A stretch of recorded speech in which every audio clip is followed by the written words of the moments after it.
Tanya Weber. Tanya Weber, una joven brillante y compasiva de 17 años, era el orgullo de su familia y un modelo a seguir para sus hermanos menores. Tenía toda la vida por delante, llena de sueños y ambiciones, pero el 26 de junio de 1965, todo eso le fue cruelmente arrebatado cuando, de repente, fue encontrada estrangulada y oculta a solo unas cuadras de su casa, con giros, contratiempos y un avance inesperado casi 60 años después. Este caso es un recordatorio escalofriante de cómo la justicia, aunque tardía, aún puede llegar. Tanya Weber nació y creció en la tranquila y pintoresca ciudad de Logan, Utah. Siendo la mayor de 5 hijos, jugó un papel crucial en su familia. Sus hermanos, especialmente su hermana menor, Rhonda Weber Christensen, la admiraban como un ejemplo a seguir y confidente. Tanya asistía a la secundaria Logan, donde cursaba su último año en 1965. A medida que se acercaba la graduación, la joven esperaba con optimismo y emoción el siguiente capítulo de su vida. La mañana del 26 de junio de 1965, el cuerpo sin vida de Tanya Weber, de 17 años, fue encontrado en la calle West Center de Logan, oculto entre los arbustos de una casa cercana. El hallazgo se produjo a solo 2 cuadras de la casa de su familia. Tanya había sido estrangulada y su cuerpo fue encontrado parcialmente desnudo. El Departamento de Policía de Logan, con la ayuda de las autoridades estatales, emprendió un enorme esfuerzo para descubrir cualquier pista. Durante el curso de la investigación, los oficiales entrevistaron aproximadamente a 1000 personas, extendiendo su búsqueda con la esperanza de encontrar a alguien que hubiera visto o escuchado algo que pudiera desentrañar el caso. De la extensa lista de entrevistados, la policía logró recopilar declaraciones de 150 individuos que podrían tener información relacionada con el crimen. Estas declaraciones fueron analizadas minuciosamente en busca de pistas que pudieran señalar al culpable. A medida que los investigadores revisaban las pruebas, también se enfocaron en la evidencia física recolectada en la escena del crimen. Entre los objetos recogidos se encontraban las prendas de Tanya, que fueron cuidadosamente examinadas en busca de alguna evidencia forense que pudiera llevar a un sospechoso. La investigación dio un giro significativo varios días después del descubrimiento del cuerpo de Tanya. Basándose en las pruebas y declaraciones de testigos, la policía de Logan logró identificar a un sospechoso, Owen Hodges Kimball, de 26 años. Mientras algunos creían que la policía había encontrado al culpable, otros eran escépticos, dudando de si las pruebas en su contra serían suficientes para asegurar una condena. La investigación del caso de Tanya se intensificó. Las declaraciones de los testigos recopiladas durante la investigación sugerían que Kimball había sido visto cerca de la escena en el momento de la muerte de Tanya. Este detalle crucial parecía colocarlo en el centro del crimen, lo que generó sospechas de que podría haber estado involucrado en los trágicos acontecimientos de esa noche. Para los investigadores, era una pista que valía la pena seguir, por lo que centraron sus esfuerzos en construir un caso en su contra. Sin embargo, el caso tomó un giro repentino e inesperado pocos días después. El 30 de junio de 1965, la familia de Kimball reportó su desaparición, lo que alarmó tanto a sus seres queridos como a las autoridades. La búsqueda de Kimball terminó en el cañón de Logan, donde la policía descubrió su cuerpo sin vida dentro de su carro. La escena era sombría y pronto quedó claro que Kimball se había quitado la vida. Con el principal sospechoso ahora fallecido, la policía enfrentó un gran revés. A pesar de las declaraciones que situaban a Kimball cerca de la escena, no había pruebas concretas que lo vincularan directamente al caso de Tanya. La falta de una prueba definitiva significaba que no surgieron otros sospechosos adicionales y la investigación comenzó a estancarse. Durante 59 largos años, el caso permaneció sin resolver. En 2022, después de casi 6 décadas de incertidumbre, el caso fue reabierto. El Departamento de Policía de Logan, decidido a cerrar este caso no resuelto, solicitó la asistencia del Initiative Grant Assault Kit. Con estos fondos, enviaron la ropa de Tanya al Laboratorio de Crimen del Estado de Utah para un análisis avanzado de ADN. El examen produjo un avance significativo: el descubrimiento de ADN de varios hombres en su ropa. La revelación de múltiples perfiles de ADN llevó a los investigadores a considerar todas las posibles fuentes, incluido el sospechoso fallecido Owen Hodges Kimball. Aunque Kimball se había quitado la vida en 1965, sus restos aún tenían el potencial de proporcionar pruebas cruciales. Los investigadores decidieron buscar una muestra de ADN del cuerpo de Kimball, creyendo que su ADN podría ser la clave para resolver el caso. Para proceder, necesitaban autorización legal, por lo que presentaron una orden ex parte, una solicitud judicial aprobada con la autorización de una sola parte, lo que permitió a los investigadores actuar rápidamente sin demora. El tribunal aprobó la orden, y el 2 de noviembre del 2023, casi 60 años después de su fallecimiento, el cuerpo de Kimball fue exhumado. Sus restos fueron enviados a la oficina del médico forense de Utah, donde se recogieron muestras de ADN para su análisis. Las muestras fueron procesadas tanto por el Laboratorio de Crimen del Estado de Utah como por el Grupo de Tecnología Bode. En junio del 2024, los resultados fueron concluyentes. El ADN de Kimball coincidía con el ADN encontrado en la ropa de Tanya, proporcionando el vínculo crucial que los investigadores habían estado buscando durante tanto tiempo. Con esta evidencia innovadora en mano, los investigadores revisaron las numerosas declaraciones y pruebas físicas recopiladas durante la investigación original de 1965. La nueva evidencia de ADN, combinada con los hallazgos históricos, pintó una imagen clara e indiscutible de lo que había sucedido aquella fatídica noche. Se hizo evidente que Kimball fue, de hecho, responsable del brutal asesinato de Tanya Weber. Las pruebas en su contra eran abrumadoras, y si hubiera estado vivo, habrían sido más que suficientes para obtener un veredicto de culpabilidad más allá de toda duda razonable. La conclusión de la investigación llevó el cierre tan esperado a la familia de Tanya y a la comunidad de Logan. La verdad había salido a la luz después de 59 años, poniendo fin a un caso que había atormentado a la ciudad durante generaciones. Rhonda Christensen, la hermana de Tanya, y su familia estaban en una reunión en Idaho cuando la policía los localizó y les informó lo ocurrido. Rhonda explicó: el policía entró y pidió ver a mis padres. Los sacaron afuera y les dijeron lo que había pasado. Hubo mucho apoyo de nuestra familia extendida. Las palabras no pueden expresar la gratitud que siento yo, mi hermana Julie, y mis hermanos Steven y David. Estamos tan agradecidos de creer que ella por fin puede descansar en paz. Cuando Steven Weber, el hermano de Tanya, habla sobre el 26 de junio de 1965, aún se emociona. Tenía 10 años en ese entonces, pero recuerda el día como si fuera ayer. Dijo: fue realmente terrible. Simplemente no sabía cómo manejarlo. Dio un gran suspiro de alivio cuando se le preguntó lo importante que era que se nombrara oficialmente al responsable del asesinato de su hermana. Steven agregó que lo ha perdonado y que espera que esto también pueda llevar un cierre a otros cercanos al caso.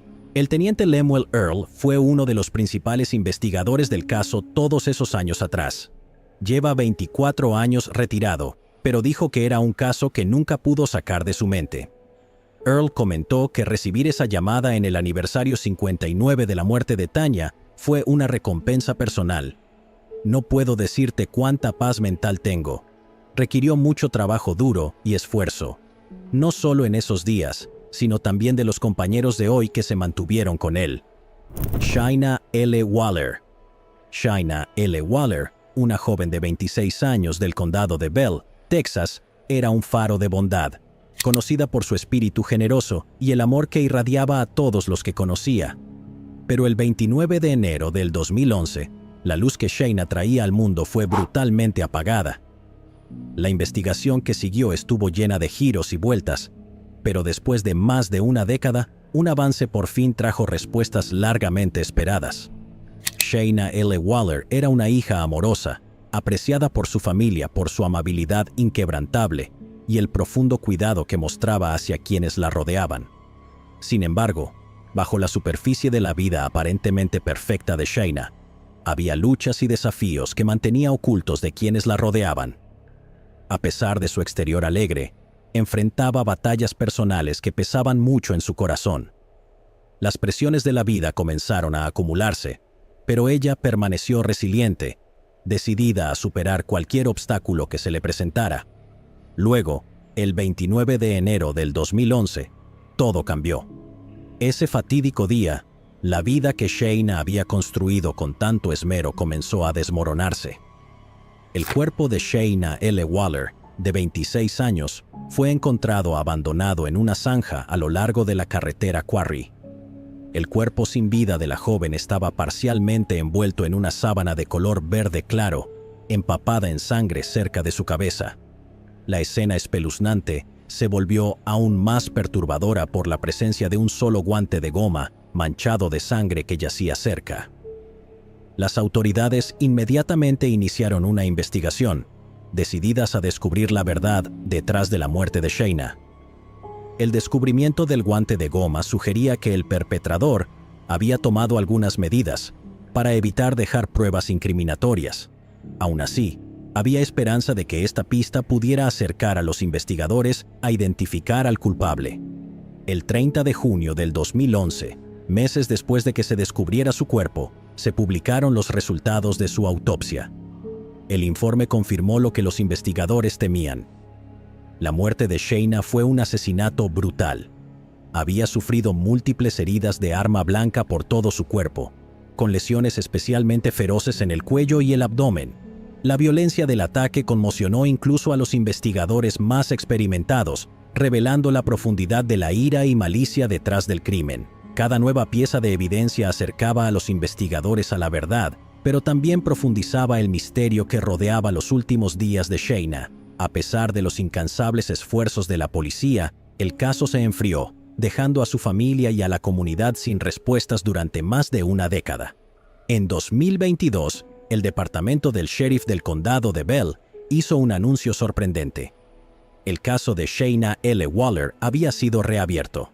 El investigador principal, Corey Powell, quien había tomado un interés personal en el caso, encabezó la renovada investigación. El paso del tiempo no había disminuido la determinación del departamento de encontrar al responsable de la muerte de Shayna, y los avances en tecnología forense proporcionaron nuevas herramientas para reexaminar las pruebas. La clave para resolver el misterio estaba en el Departamento de Seguridad Pública de Texas, que había generado un perfil de ADN a partir de la evidencia recolectada en la escena del crimen en 2011. El avance llegó cuando el perfil de ADN se ingresó en el sistema de índice combinado de ADN, CODIS. Después de años de búsqueda, por fin se encontró una coincidencia. La evidencia de ADN señaló a un hombre de 56 años llamado Alvin DeWayne Canton. La revelación fue impactante, ya que Canton nunca había estado en el radar de los investigadores durante la investigación inicial. Con esta nueva pista, los detectives se movieron rápidamente para localizarlo, sabiendo que estaban más cerca que nunca de resolver el caso. Cuando fue confrontado con la evidencia, Canton consintió a una extracción de sangre, lo que confirmó aún más la coincidencia. El ADN encontrado en la escena, en particular en el guante desechable manchado de sangre, fue una pieza crucial de evidencia que lo vinculó directamente con el crimen. El análisis forense confirmó que la sangre en el guante coincidía tanto con el ADN de Canton y Shayna. Dejaba pocas dudas sobre su participación en el crimen. El descubrimiento llevó una sensación de cierre tanto para los investigadores que habían trabajado incansablemente en el caso, como para la familia afligida de Shayna. La detención de Canton, el 6 de marzo del 2024, marcó un punto de inflexión en la larga búsqueda de justicia para Shayna. Después de 13 años, la persistencia de las fuerzas del orden y el poder de la ciencia forense moderna proporcionaron las respuestas que los habían eludido durante tanto tiempo. El investigador principal, Corey Powell, dijo que la mamá de Shayna lloraba de emoción al enterarse del arresto de Canton. Dijo: "Poder hacer esa llamada a la mamá de Shayna fue abrumador", comentó. Ella me dijo: "No pensé que recibiría esta llamada porque han pasado 13 años. La emoción que ahora tiene al poder contarle a su familia es increíble". Canton ahora está detenido por el departamento del sheriff del condado de Cairns, con una fianza de $1 millón, a la espera de su audiencia de imputación y extradición de regreso al condado de Bell. Peter DiSabatino. Peter Michael DiSabatino, nacido el 22 de octubre de 1992 en Newark, Delaware, superó experiencias cercanas a la muerte cuando era niño, para convertirse en un joven vibrante y extrovertido. Era conocido por su liderazgo en el campo de lacrosse y su profundo amor por la familia. La vida de Peter parecía destinada a la grandeza, pero el 12 de noviembre del 2012, su brillante futuro fue robado en un momento de traición inimaginable. Durante más de una década, su caso siguió siendo un misterio inquietante. Peter nació el 22 de octubre de 1992, hijo de Angela Herman y Thomas DiSabatino. Sobrevivió a 2 experiencias cercanas a la muerte en sus primeros años, primero al nacer y luego a los 2 años, cuando casi se ahoga. En la escuela secundaria Appoquinimink, su liderazgo y carisma brillaron. Como co-capitán del equipo de lacrosse durante 2 años, se ganó una reputación no solo por sus habilidades atléticas, sino también por su inquebrantable espíritu de equipo. Sin embargo, había más en Peter que solo su destreza atlética.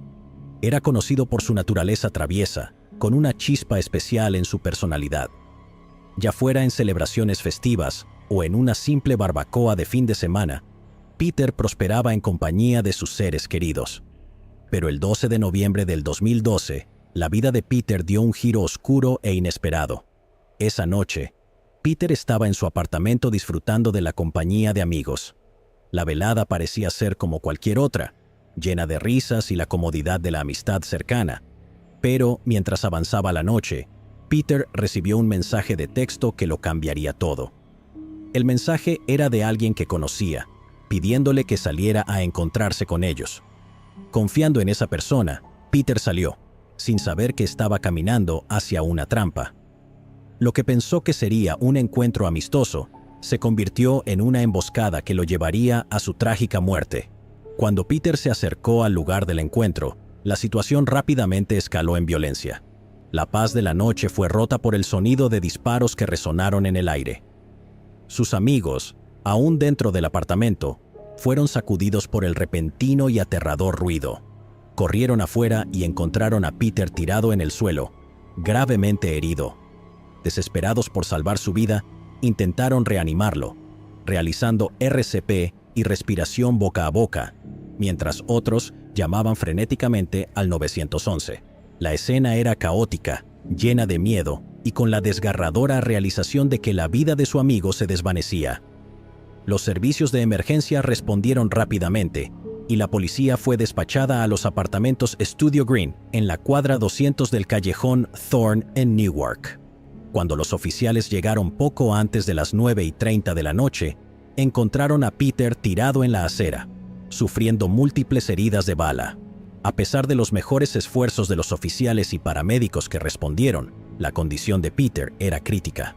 Fue llevado de urgencia a un hospital cercano, pero las heridas que sufrió fueron demasiado graves. Trágicamente, Peter DiSabatino perdió la vida poco después de llegar al hospital. Durante años, el caso de Peter permaneció como un misterio sin resolver. La unidad de casos sin resolver de la policía del condado de Newcastle asumió la carga de mantener vivo su caso. La unidad destacó casos como el de Peter para recordar al público el dolor duradero que sufren las familias que quedan atrás, quienes deben seguir adelante sin respuestas ni justicia. A pesar del paso de los años, el equipo de homicidios sin resolver nunca perdió la esperanza, reexaminando incansablemente las pruebas y reentrevistando a testigos en busca de la verdad.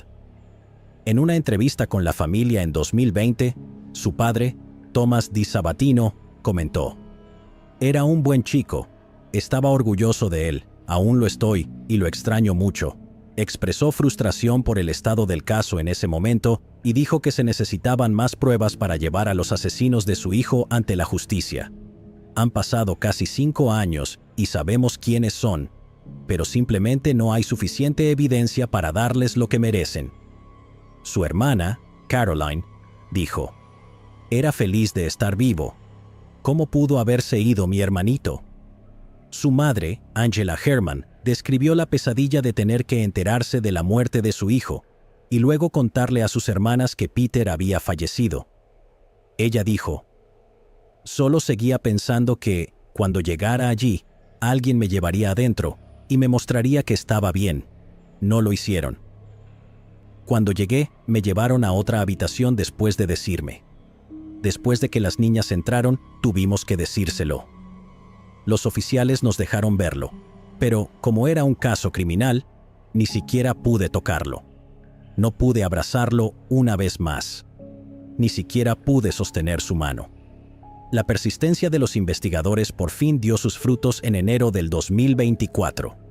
La investigación alcanzó un punto crítico. El equipo de homicidios sin resolver, en colaboración con el Departamento de Justicia de Delaware, hizo un avance que cambiaría todo. Después de armar cuidadosamente las pruebas y revisar testimonios clave, los detectives identificaron a Orlando Dale, de 33 años, como sospechoso en el caso de Peter. Este descubrimiento reavivó el caso, proporcionando la pista tan esperada que podría dar cierre a la familia de Peter. El 16 de enero del 2024, el caso fue presentado ante un gran jurado, con el apoyo inquebrantable del Departamento de Justicia de Delaware. Las pruebas fueron lo suficientemente convincentes como para asegurar una acusación contra Dale, quien fue imputado por homicidio en primer grado. Esta acusación marcó un hito significativo en la investigación, señalando que la justicia estaba al alcance después de más de una década de incertidumbre y angustia. La búsqueda de justicia culminó el 29 de enero del 2024, cuando Dale fue arrestado por la Fuerza Especial del Alguacil de los Estados Unidos, con la asistencia del equipo de investigación especial del NCCPD. Posteriormente, fue procesado en la Corte Superior del Condado de Newcastle, enfrentando los graves cargos de homicidio en primer grado y homicidio en primer grado causado durante la comisión de un delito grave. Se fijó una fianza de $1 millón para Dale y fue trasladado al Instituto Correccional Howard R. Young. Para los seres queridos de Peter, el arresto de Dale trajo un sentido de alivio y la esperanza de que, aunque la justicia había sido retrasada, por fin llegaría. Maurice Wright. Maurice Wright, un padre de 28 años con un futuro prometedor, era conocido por su buen corazón y su dedicación inquebrantable a su familia. El 7 de octubre del 2017, mientras se preparaba para la fiesta de cumpleaños de su hija, la vida de Maurice dio un giro devastador que nadie podría haber previsto. Los impactantes eventos de ese fatídico día llevaron a años de preguntas sin respuesta, hasta que se produjo un avance largamente esperado que llevó esperanza de justicia. Maurice Wright era un residente de 28 años de Bakersfield, California, y un graduado de la secundaria Highland. Maurice era un amoroso padre de 3 hijos que trabajaba a tiempo completo para mantener a su familia. La vida de Maurice parecía ir por un buen camino, mientras trabajaba arduamente para brindar una mejor vida a sus hijos. El 7 de octubre del 2017, la vida de Maurice dio un giro inesperado. Ese día, estaba ocupado preparando la fiesta de cumpleaños de su hija, una celebración que se suponía estaría llena de alegría y risas. Después de detenerse en una tienda local para recoger comida para la fiesta, Maurice estaba listo para regresar a casa y finalizar los preparativos. El día prometía felicidad y Maurice, como siempre, quería asegurarse de que el día especial de su hija fuera perfecto. Sin embargo, al salir de la tienda sucedió algo inimaginable. Maurice, concentrado en llegar a casa con su familia, no era consciente de que esa simple diligencia sería el inicio de una trágica cadena de eventos. Alrededor de las 8:30 de la noche, la policía de Bakersfield recibió una llamada angustiante que informaba sobre un tiroteo cerca de las calles South King y East 3rd. Al llegar a la escena, los oficiales descubrieron a 2 víctimas que habían recibido heridas de bala. La gravedad de sus lesiones variaba de moderada a grave, lo que indicaba la seriedad de la situación. Mientras los primeros en responder trabajaban rápidamente para evaluar y asistir a las víctimas, la realidad del trágico evento comenzó a revelarse. Una de las víctimas estaba en condición crítica y fue trasladada de urgencia al hospital en un intento de salvarle la vida, pero las heridas resultaron ser demasiado graves. Más tarde esa noche, el hombre sucumbió a sus heridas. No pasó mucho tiempo antes de que la identidad de la víctima fallecida fuera confirmada. Los miembros de la familia se presentaron para identificar al hombre que había perdido trágicamente su vida, Maurice Wright. Maurice, padre, hijo y amigo, se había convertido en una estadística más de la violencia que azotaba la zona. Su vida truncada en un acto sin sentido que dejó a todos preguntándose por qué. A medida que la investigación sobre el asesinato de Maurice comenzaba, el Departamento de Policía de Bakersfield inmediatamente comenzó a reunir pruebas y buscar sospechosos. Desde el principio, las autoridades anunciaron que buscaban a 3 hombres afroamericanos que habían huido de la escena en una camioneta oscura poco después del tiroteo. A pesar de sus esfuerzos, el caso permaneció sin resolver durante años, dejando a la familia de Maurice y a la comunidad sin respuestas ni justicia. La búsqueda de los responsables continuó, pero las pistas eran escasas y el caso se enfrió. En 2024, casi 7 años después de esa trágica noche, se produjo un avance significativo. 2 sospechosos fueron arrestados en relación con el caso de Maurice, reavivando la esperanza de justicia. Jemiah Dawson, de 28 años, que ya estaba bajo custodia por un incidente no relacionado, se convirtió en una figura clave en la investigación. Cuando fue interrogado sobre el tiroteo en la calle South King, Dawson inicialmente negó su participación, pero cuando los detectives le presentaron imágenes de vigilancia de la noche del incidente, Dawson admitió ser uno de los 3 tiradores sospechosos. Su confesión marcó un punto de inflexión en el caso de larga data. Tras el arresto de Dawson, otro sospechoso fue detenido. Trayvon Lee Foreman, también de 28 años, fue arrestado en julio del 2024. Enfrentó cargos graves, incluyendo homicidio, conspiración para cometer homicidio y participación en pandillas en relación con el fallecimiento de Maurice Wright. Para la familia de Maurice, la noticia fue agridulce, un paso hacia la justicia, aunque nunca podría devolverles al hombre que habían perdido. A medida que se desarrollan los procedimientos legales, la memoria de Maurice seguirá siendo un recordatorio conmovedor de una vida truncada por la violencia sin sentido y un testimonio de la constante búsqueda de justicia. Stephen Davis. Una persona convirtió un restaurante común en un refugio de calidez y amistad, pero luego los lazos forjados en ese lugar fueron repentinamente desgarrados. Una figura querida de la comunidad fue trágicamente arrebatada. Durante casi 24 años, esta trágica muerte permaneció como un misterio. Stephen Davis era un hombre de 46 años que vivía en Pensacola, Florida. Era conductor de taxi para Yellow Cab Taxi.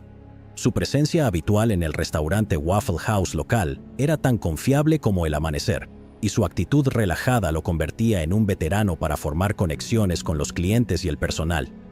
El Waffle House se había convertido en algo más que un restaurante para Stephen.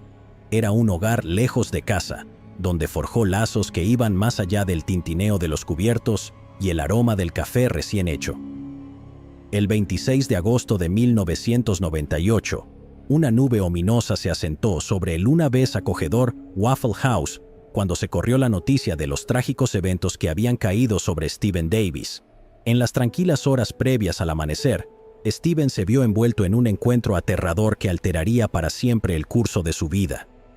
Mientras se acercaba a su taxi estacionado en las sombras de la madrugada, no era consciente de la amenaza que acechaba en el interior del vehículo. Un hombre oculto en la oscuridad esperaba a Stephen, preparando el escenario para una emboscada horrible. El pánico se desató cuando Stephen, sintiendo un peligro inminente, intentó desesperadamente huir del atacante. Mientras corría lejos del auto, el agresor abrió fuego, y una lluvia de balas rompió el silencio de la noche en Pensacola. A pesar de sus frenéticos esfuerzos por escapar, Stephen fue alcanzado varias veces, una en la mandíbula y 2 en su tórax posterior derecho. Su vida pendía de un hilo. Con cada onza de fuerza que pudo reunir, Steven se tambaleó hacia el cercano supermercado Winn-Dixie, esperando encontrar ayuda y refugio de su agresor. Trágicamente, colapsó en el estacionamiento, su vida desvaneciéndose mientras las graves heridas cobraban su precio. El resplandor de las luces de la calle iluminaba la espeluznante escena mientras Steven sucumbía a sus heridas. Después del ataque, el carro de Steven fue descubierto cerca del Boulevard Navy, con la puerta del conductor y la puerta trasera del pasajero ominosamente entreabiertas. La ventana rota del lado del conductor daba testimonio de la violencia que había tenido lugar, ofreciendo un vistazo inquietante al caos que se había desatado. Se lanzó una investigación inmediata, con los agentes de la ley trabajando incansablemente para descubrir cualquier pista que pudiera arrojar luz sobre la identidad del perpetrador. Sin embargo, a medida que avanzaba el caso, quedó cada vez más claro que la falta de testigos y pruebas físicas presentaba un desafío formidable. A pesar de innumerables esfuerzos y algunas pistas ocasionales, el paso del tiempo parecía solo profundizar el enigma del caso de Steven. La determinación inquebrantable de los investigadores para llevar justicia a Steven Davis y a sus seres queridos culminó en un avance significativo, casi un cuarto de siglo después de su trágica muerte. En 2022, la investigación sobre el caso de Steven fue reabierta y, a través de la utilización de tecnología forense avanzada, se examinó minuciosamente una huella dactilar ensangrentada encontrada en la escena. Esto llevó a los investigadores a identificar a Donald Holmes como el principal sospechoso. En el momento de este descubrimiento, Holmes ya estaba cumpliendo una sentencia de 20 años en una prisión estatal de Florida por un robo a una casa que ocurrió en el condado de Escambia en 2012. Inicialmente programado para ser liberado en 2032, ahora Holmes enfrenta nuevos cargos por el asesinato de Steven Davis, lo que asegurará que sea responsabilizado por el atroz crimen. El anuncio realizado por la oficina del sheriff del condado de Escambia el 5 de marzo del 2024 llevó un tan esperado sentido de cierre para la familia de Steven y amigos. La incansable búsqueda de justicia, junto con los notables avances en la ciencia forense, permitieron a los detectives conectar la huella dactilar con Holmes, resolviendo en última instancia el misterio que había atormentado a la comunidad durante más de 24 años. Las hermanas de Steven, Ruby Kastner y Julie MacArthur, dijeron que él era conocido por ser muy amigable y servicial con todos. Ruby dijo, era un gran oso. Estaba allí para todos. Ayudó a muchas personas a dejar las sustancias ilegales. A medida que avanzan los procedimientos legales contra Donald Holmes, la memoria de Steven Davis sigue viva. Madeleine García. En un giro de los acontecimientos que ha sorprendido tanto a Los Ángeles como al norte de California, un caso sin resolver de 1984 ha vuelto a captar el interés público. Encontrada golpeada y sin vida en un callejón de Roseville, el caso de Madeleine García se enfrió durante décadas, dejando preguntas sin respuesta que encontraron solución décadas después. Madeleine García, nacida en Chico, California, de padres inmigrantes españoles, vivió una vida rica en patrimonio cultural y espíritu comunitario.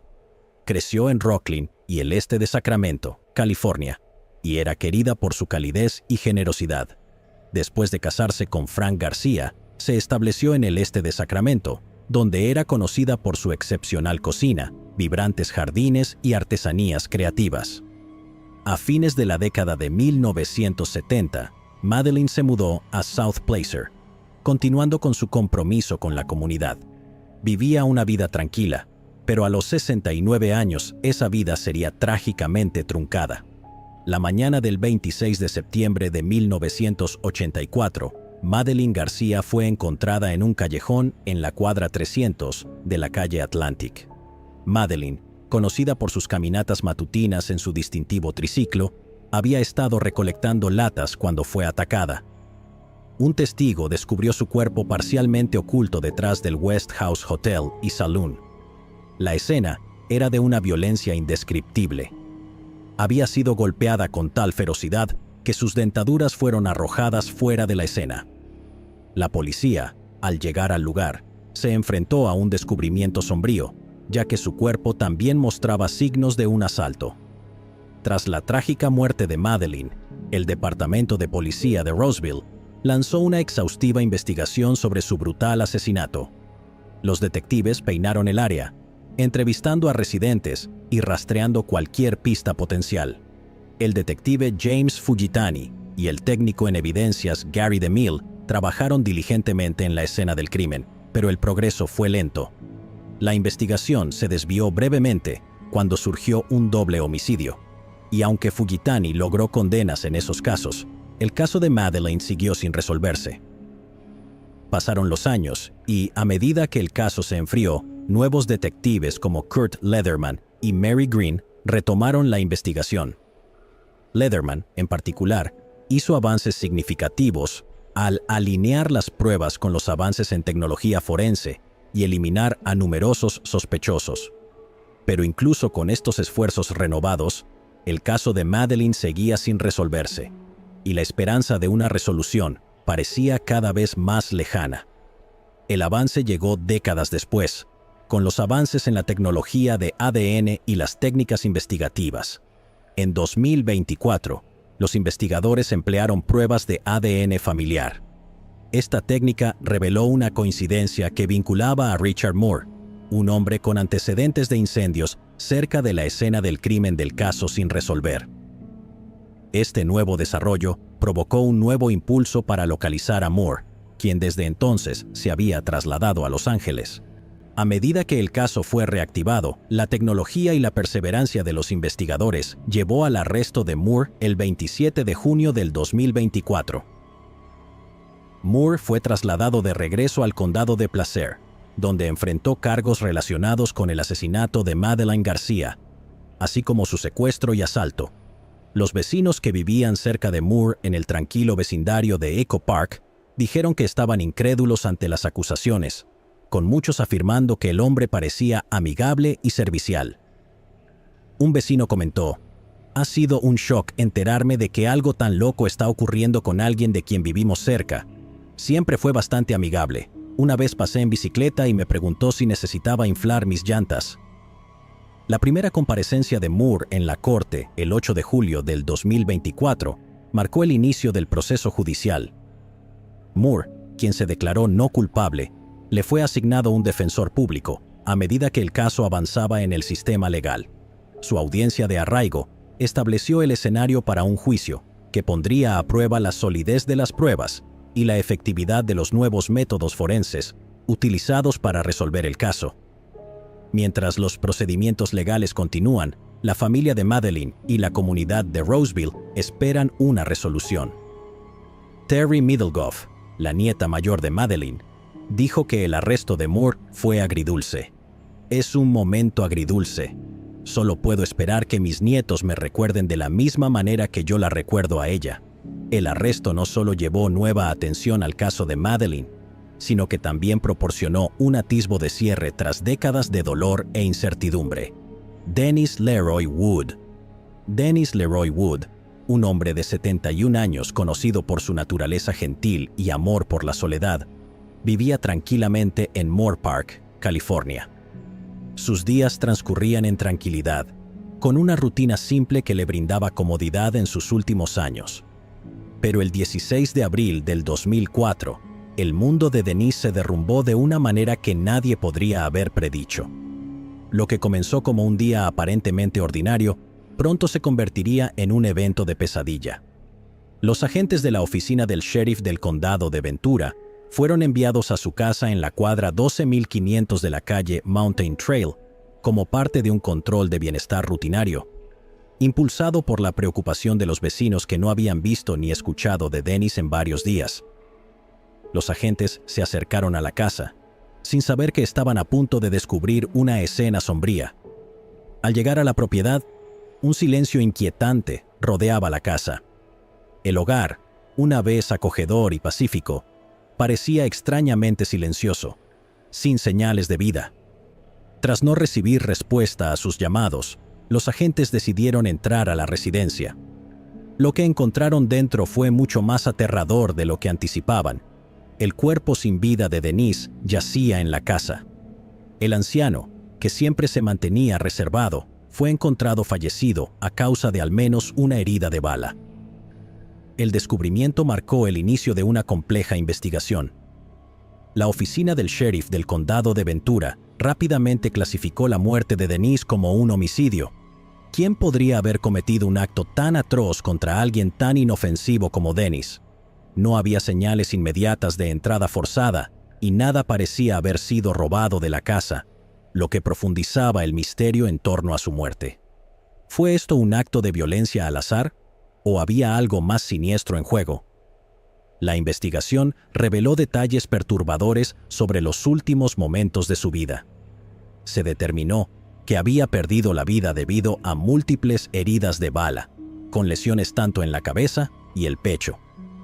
Aún más inquietante fue el hecho de que el cuerpo de Denise permaneció sin ser descubierto durante casi 2 semanas. Durante ese tiempo, su hogar, que alguna vez fue un refugio de paz, se convirtió en el testigo silencioso de un crimen espeluznante. Los detectives entrevistaron a vecinos, amigos y a cualquiera que pudiera haber tenido contacto con Denise en los días previos al asesinato. Siguieron cada pista, con la esperanza de descubrir algo que los dirigiera hacia el perpetrador, pero a pesar de sus esfuerzos, el caso seguía siendo un misterio. Rápidamente, los detectives se dieron cuenta de que el caso era más complejo de lo que inicialmente pensaban. No había señales claras de un allanamiento, y nada de valor significativo parecía faltar en la casa. La ausencia de un motivo evidente dificultaba que los investigadores identificaran a un sospechoso. Sin una dirección clara, el caso comenzó a estancarse. A lo largo de los años, el caso de Denise permaneció como un inquietante misterio sin resolver para la oficina del sheriff del condado de Ventura. Los investigadores reevaluaban el caso ocasionalmente, con la esperanza de que los avances en la tecnología forense o una nueva perspectiva pudieran arrojar nueva luz sobre el crimen. A pesar de sus esfuerzos, el caso permaneció frío, sin avances significativos. Sin embargo, todo cambió el 14 de mayo del 2024, cuando la oficina del sheriff hizo un anuncio sorprendente. Habían descubierto nuevas pruebas que supuestamente vinculaban a un hombre llamado Antoine Nem con el asesinato de Denise. Después de 20 años de incertidumbre, por fin había un rayo de esperanza de que se haría justicia. Las autoridades se mantuvieron herméticas sobre los detalles específicos de las nuevas pruebas, citando la investigación en curso y los procedimientos legales. Los detalles sobre cómo Nem estaba relacionado con el crimen y la naturaleza de las pruebas permanecían sin ser reveladas, lo que dejó a muchos especulando sobre lo que había llevado a este avance inesperado. Lo que estaba claro era que el caso había dado un giro significativo. En la mañana del 14 de mayo del 2024, Neme fue arrestado alrededor de las 11 de la mañana por los agentes del condado de Ventura. Neme fue trasladado rápidamente a la cárcel del condado de Ventura, donde ahora espera enfrentar cargos por asesinato en primer grado. Con una fianza fijada en $2 millones, Neme permanece bajo custodia mientras el proceso legal comienza a desarrollarse. El arresto de Nem llevó un poco de cierre al caso sin resolver de 20 años. Para la familia y amigos de Dennis Leroy Wood, la noticia fue agridulce. Una mezcla de alivio porque alguien por fin había sido responsabilizado y tristeza por los años de dolor e incertidumbre que habían soportado. Shelly Connolly. En el tranquilo tramo de la carretera Seward, al sur de Anchorage, Alaska, un escalofriante descubrimiento en 1978 marcó el inicio de un misterio de décadas, cuando se descubrió el cuerpo de Shelly Connolly, de 16 años. El caso se enfrió como hielo, dejando a sus amigos y familiares sin respuestas hasta 2019, cuando la tecnología forense resolvió el caso. Nacida y criada en Anchorage, Alaska, Shelly Connolly era una adolescente vivaz y aventurera, con una profunda conexión con su familia. Era menuda y a menudo descrita como poseedora de una belleza discreta, con su madre señalando más tarde que Shelly no apreciaba completamente lo atractiva que era. A pesar de haber abandonado la escuela secundaria, Shelly estaba ansiosa por forjar su propio camino, Tenía pasión por la belleza y el cuidado personal, y estaba lista para comenzar cursos de cosmetología. A los 16 años, también estaba comprometida con un hombre en el ejército, estacionado en Fort Richardson.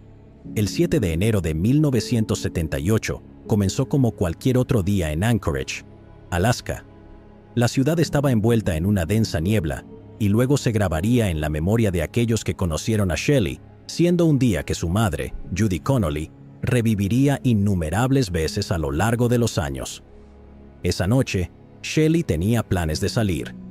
Eligió un atuendo que reflejaba su personalidad audaz, y a pesar de las reservas de su madre sobre que saliera vestida de manera reveladora, Shelley se puso una chaqueta de esquí que sus padres le habían regalado para Navidad y se dirigió a Chilkoot Charlie's, un conocido bar de Anchorage. Aunque era menor de edad, Shelley se mezcló con la multitud de jóvenes adultos que frecuentaban el bar. En ese entonces, era un lugar de moda impulsado por el auge petrolero, que atraía a muchos hombres jóvenes con ingresos disponibles. Se la vio salir de Chilkoot Charlie's más tarde esa noche en compañía de varios hombres. Testigos informaron haberla visto en Leroy's, un restaurante en la calle C, pero la línea de tiempo de sus movimientos se volvió cada vez más confusa. En algún momento después de salir de Leroy's, el destino de Shelley dio un giro trágico. A la mañana siguiente, 2 excursionistas femeninas caminaban por la autopista Seward cuando algo llamó su atención cerca de un terraplén junto a las vías del tren. Lo que inicialmente pensaron que era basura o escombros resultó ser algo mucho más aterrador. Yaciendo inmóvil en la nieve, encontraron el cuerpo de Shelley Connolly. Su pequeña figura estaba parcialmente cubierta por la nieve reciente. Las chicas alertaron inmediatamente a las autoridades y pronto los patrulleros estatales de Alaska llegaron a la escena. Aseguraron rápidamente el área mientras los investigadores de la Oficina de Investigación de Alaska se presentaban. El médico forense estatal determinó más tarde que Shelley había sufrido un brutal ataque antes de ser abandonada en el frío invierno de Alaska. Había sido golpeada y su cuerpo mostraba señales de una agresión salvaje. En última instancia, fue una combinación de lesiones internas, incluida una ruptura de vaso, y la exposición a las temperaturas congelantes, lo que le quitó la vida. La evidencia sugería que, después del ataque, Shelley había sido arrojada desde un auto en movimiento. Su mano quedó atrapada en la puerta y el vehículo la arrastró cierta distancia antes de que sus agresores se dieran cuenta de lo que había sucedido. Cuando detuvieron el auto y la liberaron, la abandonaron despiadadamente al costado del terraplén, dejándola en el frío de la noche. Había ligeras marcas en la nieve, señales de que Shelley intentó arrastrarse tras ser arrojada fuera del vehículo. Los esfuerzos iniciales se centraron en reconstruir los eventos que condujeron a la trágica muerte de Shelley. Los patrulleros entrevistaron a testigos, incluidos los clientes de Chilkoot Charlie's y del restaurante Leroy's, tratando de seguir sus movimientos de la noche anterior. A pesar de numerosas entrevistas y esfuerzos para reconstruir sus últimas horas, la investigación se encontró con una serie de callejones sin salida. Los patrulleros estatales de Alaska se dieron cuenta rápidamente de que el caso requeriría técnicas forenses más avanzadas. Para 1997, con la tecnología forense de ADN convirtiéndose en una herramienta viable para resolver casos, el Laboratorio Científico de Detección de Crímenes de Alaska comenzó a desarrollar un perfil de ADN a partir de las pruebas biológicas recolectadas durante la autopsia de Shelley. Este perfil tenía como objetivo comparar el ADN no identificado del sospechoso con los perfiles conocidos en CODIS. En 2003, el perfil de ADN del caso de Shelley se subió a CODIS. Pero, a pesar de este avance en la dirección correcta, no se encontró ninguna coincidencia y la investigación permaneció en un punto muerto. El caso se reabrió y la evidencia fue reexaminada varias veces a lo largo de los años, sin arrojar nuevas pistas. No fue hasta 2019 que los investigadores por fin lograron un avance en el caso. A principios del 2019, la Unidad de Casos sin Resolver de los Patrulleros Estatales de Alaska recurrió a la genealogía genética para obtener nuevas pistas. Esta innovadora técnica forense consistió en enviar un perfil de ADN de la escena del crimen a Parabon Nanolabs, una empresa con sede en Virginia, especializada en análisis de ADN y genealogía.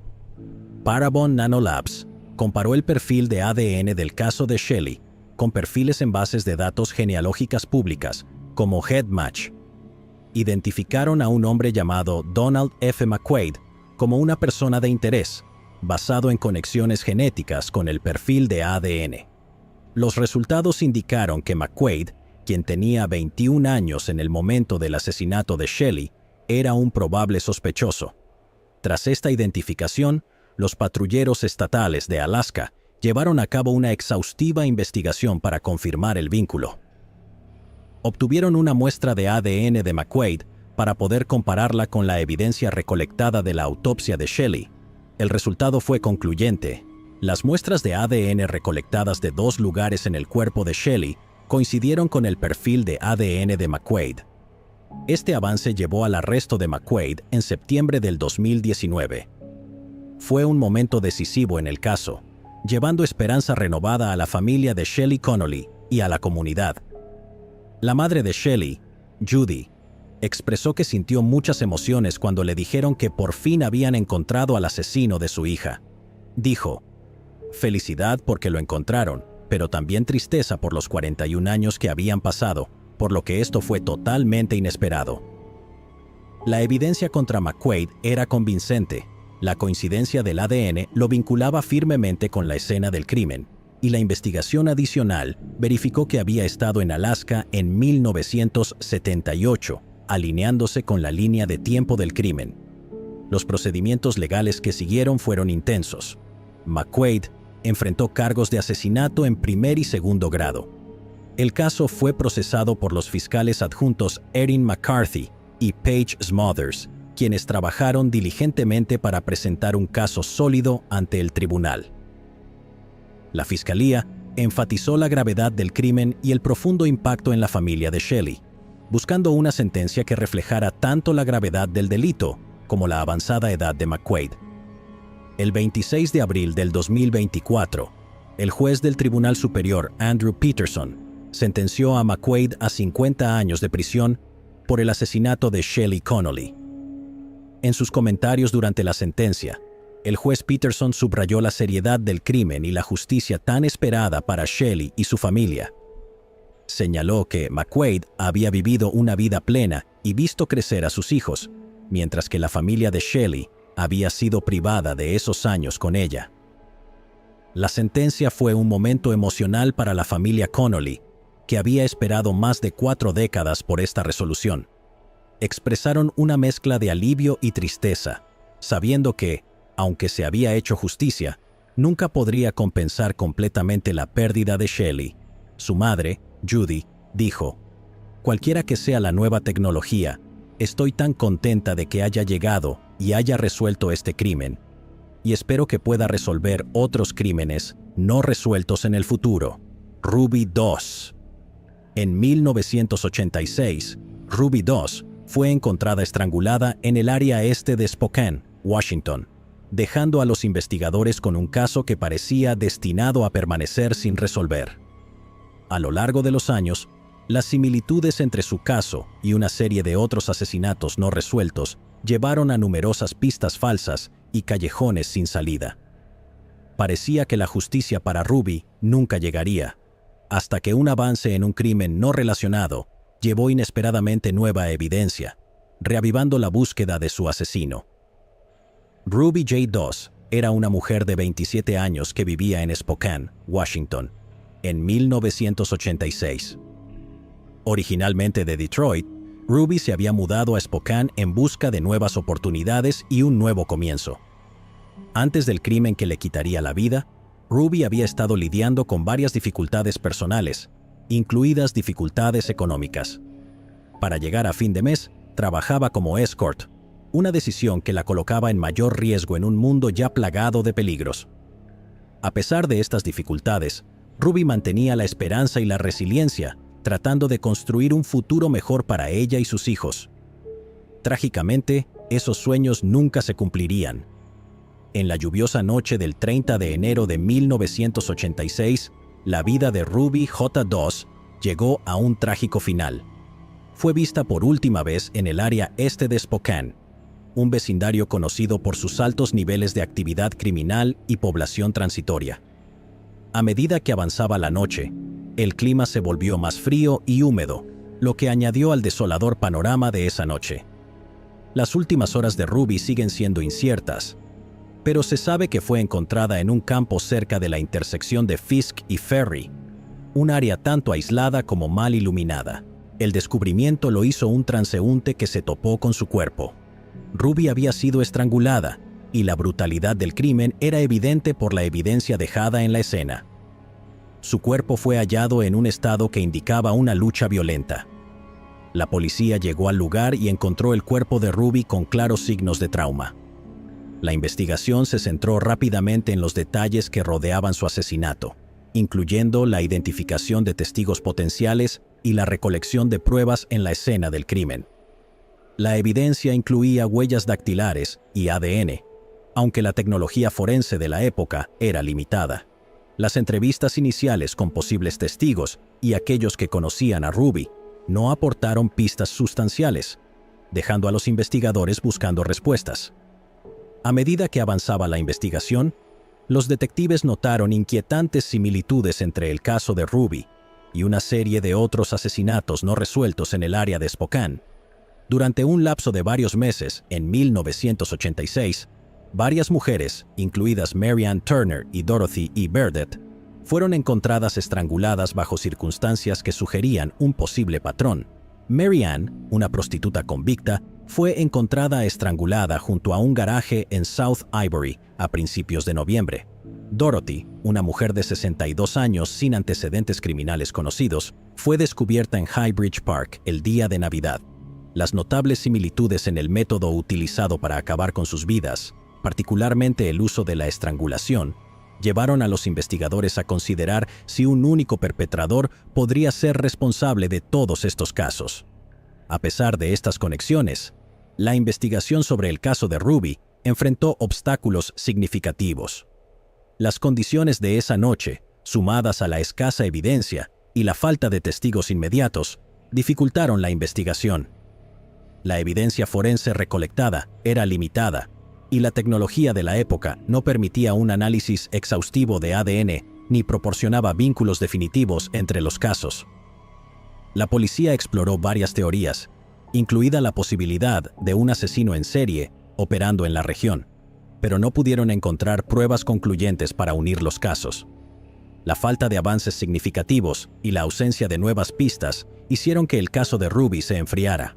La investigación continuó esporádicamente, pero con cada año que pasaba, las posibilidades de resolver el caso parecían disminuir. El avance en el caso de Ruby Doss llegó más de 30 años después de su brutal asesinato, derivado de una investigación aparentemente no relacionada en otro estado. Para 2015, los avances en la tecnología forense habían revolucionado la manera en que las fuerzas del orden podían analizar y comparar las pruebas de ADN, proporcionando nuevas esperanzas para casos sin resolver. En un caso separado, Richard Aguirre, entonces de unos 50 años y exoficial de policía de Pasco, Washington, estaba siendo investigado por un asalto que ocurrió en el condado de Franklin. Durante esta investigación, se recolectó el ADN de Aguirre y fue ingresado en la Base de Datos Nacional de ADN, CODIS. En un golpe de suerte, el perfil de ADN de Aguirre fue cruzado con las pruebas de ADN recolectadas en la escena del crimen de Ruby. Esta coincidencia decisiva fue posible gracias a los avances en la tecnología de ADN y el registro en la base de datos, lo cual no había sido factible en el momento de la investigación original. La conexión entre Aguirre y el caso de Ruby se solidificó cuando la policía de Spokane obtuvo una orden de registro para la casa de Aguirre. Recogieron nuevas pruebas, incluidos artículos que podían vincularlo potencialmente con el crimen. El renovado escrutinio y la comparación de evidencias confirmaron que Aguirre era el principal sospechoso en el caso de Ruby. El descubrimiento fue un cambio de juego. No solo identificó al hombre responsable de la muerte de Ruby, sino que también reavivó la esperanza para las familias de otras víctimas, cuyos casos seguían sin resolverse. Después de casi 3 décadas sin resolverse, Aguirre fue arrestado en junio del 2015 por su implicación en el asesinato de Ruby II. El arresto fue un gran avance para la policía de Spokane, que había buscado justicia para Ruby y su familia durante mucho tiempo. El juicio de Aguirre comenzó con un intenso escrutinio y un gran interés público. La fiscalía presentó un caso convincente, destacando las pruebas de ADN que vinculaban a Aguirre con la escena del crimen. Pero el juicio no estuvo exento de complicaciones. La defensa argumentó que Aguirre no estaba en Spokane en el momento del asesinato, señalando sus registros militares y afirmando que otras pruebas de ADN encontradas en la escena sugerían múltiples sospechosos potenciales. Sostuvieron que la exitosa carrera de Aguirre como oficial de policía y su vida posterior debían considerarse en su defensa. El juicio dio un giro cuando el jurado no pudo llegar a un veredicto unánime, lo que resultó en un juicio nulo a principios del 2021. El caso de Aguirre fue reabierto en 2023, y él optó por renunciar a su derecho a un juicio con jurado, eligiendo en su lugar un juicio sin jurado donde el juez de la Corte Superior del Condado de Spokane, Jeremy Schmidt, decidiría su destino. El segundo juicio concluyó con Aguirre siendo declarado culpable de asesinato en primer grado el 26 de diciembre del 2023. El veredicto fue un alivio para la familia de Ruby II, quienes habían soportado años de incertidumbre y dolor. El 5 de marzo del 2024, Richard Aguirre fue sentenciado a 25 años de prisión. La sentencia, dictada por el juez Schmidt, destacó la brutalidad del crimen y el dolor duradero experimentado por la familia de Ruby, señalando que ninguna sentencia podría llenar verdaderamente el vacío dejado por la pérdida de Ruby. La abogada defensora de Aguirre abogó por una reducción de la sentencia, enfatizando la edad de Aguirre en el momento del crimen y sus contribuciones posteriores a la sociedad. También mencionaron las posibles vulnerabilidades que Aguirre enfrentaría en prisión debido a su pasado como exoficial de la ley. Más tarde, el juez decidió la sentencia máxima permitida bajo las leyes de 1986. La sentencia fue un cierre agridulce para el caso de Ruby II. Si bien no podía deshacer el pasado ni sanar completamente las heridas dejadas por su tragedia, proporcionó una medida de justicia y un sentido de resolución para su familia. La Shunda Doss Walker, la hija mayor de Ruby, dijo: "No estoy segura de cuánto entiende él que fue como un borrador.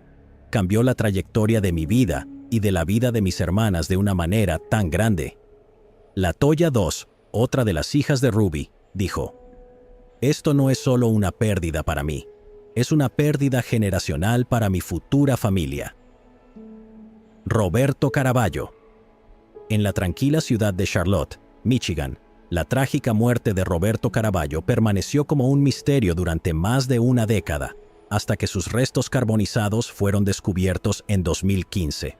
Un avance crucial en el ADN revelaría una impactante verdad que señalaría a las personas más cercanas a él. Roberto Caraballo, un hombre de 37 años de Charlotte, Michigan, tuvo una vida llena tanto de desafíos personales como de problemas legales antes de perder trágicamente la vida en 2002. Roberto había cumplido tiempo en una prisión federal, aunque las razones exactas de su encarcelamiento no están ampliamente documentadas. Su vida tras su liberación estuvo plagada de dificultades, incluidas relaciones tensas y los conflictos continuos. Estaba casado con Beverly McCallum. Se informó que la relación de la pareja era problemática, con discordias y conflictos personales. Roberto vivía con Beverly y su hija, Diane Ducharme, en una casa en la calle Horatio en Charlotte. En 2002, los investigadores encontraron un baúl de metal con los restos de un ser humano. Los restos estaban extensamente quemados, lo que dificultaba la identificación inicial.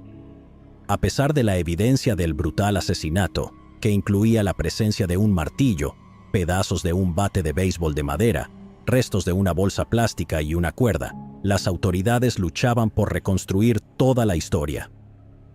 Los equipos forenses recogieron pruebas físicas en la escena del crimen, pero la investigación inicialmente produjo muy pocas pistas. La investigación continuó durante años, con los detectives siguiendo diligentemente las pistas y explorando varias teorías. Aún con el extenso trabajo, el caso permaneció sin resolverse, y la identidad de la víctima no se conoció hasta varios años después. El avance en el caso llegó en 2015, más de una década después del asesinato. Dinean Ducharme, quien cumplía una condena de por vida por asesinato en primer grado, se puso en contacto con las autoridades y proporcionó información crucial que implicaba a su madre, Beverly McCallum, y a Christopher McMillan. Esta nueva información provocó una reinvestigación del caso. Se utilizaron técnicas forenses avanzadas, incluidos análisis de ADN, para confirmar la identidad de Roberto y vincular a los sospechosos con el crimen. La información de Ducharme condujo a la identificación de los restos de Roberto y conectó a los sospechosos con la escena del crimen. En mayo del 2002, el sótano de la casa de Roberto Caraballo en Charlotte, Michigan, se convirtió en la escena de un brutal crimen. Fue atraído al sótano por su esposa y su hija. Acompañadas por Christopher McMillan, el grupo había planeado el ataque violento. Beverly empujó a Roberto por las escaleras del sótano, donde su hija lo golpeó en la cabeza con un martillo. Beverly luego tomó el control, golpeando repetidamente a Roberto con el martillo hasta que quedó incrustado en su cabeza. Después, lo sofocaron con una bolsa plástica y una cuerda. El cuerpo fue colocado en un baúl de metal, llevado a un lugar remoto en el condado de Ottawa y quemado con gasolina. Los restos fueron parcialmente quemados y dejados dentro del baúl, ocultos en un campo de arándanos. En 2019, Christopher McMillan, una figura crucial en el caso, fue arrestado y acusado de asesinato en segundo grado y conspiración para cometer el asesinato. McMillan, quien inicialmente cooperó con las autoridades, proporcionó un testimonio clave que implicaba a Beverly McCallum y a Dinean Ducharme en el asesinato de Roberto Caraballo en 2002. Como parte de un acuerdo de culpabilidad, McMillan se declaró culpable de los cargos. Su cooperación fue esencial para detallar los eventos de mayo del 2002, incluido el brutal ataque a Roberto y la posterior disposición de su cuerpo. McMillan fue sentenciado a entre 15 y 40 años de prisión. El arresto de Beverly McCallum se produjo un año después, en 2020, en Italia, donde había estado viviendo bajo el radar desde el crimen. Fue extraditada a Michigan en 2022. A pesar de las afirmaciones de inocencia de McCallum y los argumentos de su abogado defensor de que ella solo había sido una cómplice, el jurado la declaró culpable de asesinato en segundo grado en abril del 2024. Fue sentenciada a entre 40 y 60 años de prisión por el crimen y a 10 a 15 años adicionales por el delito de mutilación del cuerpo. McCallum recibió crédito por 1.500 días cumplidos, incluyendo su detención en Italia. Su sentencia concluyó la larga investigación, brindando una medida de justicia al caso y un cierre para la familia de la víctima. Tommy Lee Hill. Durante décadas, la búsqueda de Tommy Lee Hill parecía un esfuerzo fútil.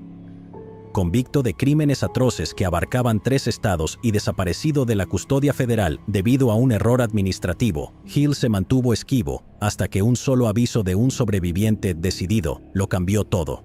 Las actividades delictivas de Tommy Lee Hill, que comenzaron en la década de 1960, proyectaron una larga y oscura sombra sobre las vidas de sus víctimas y las comunidades que tocó.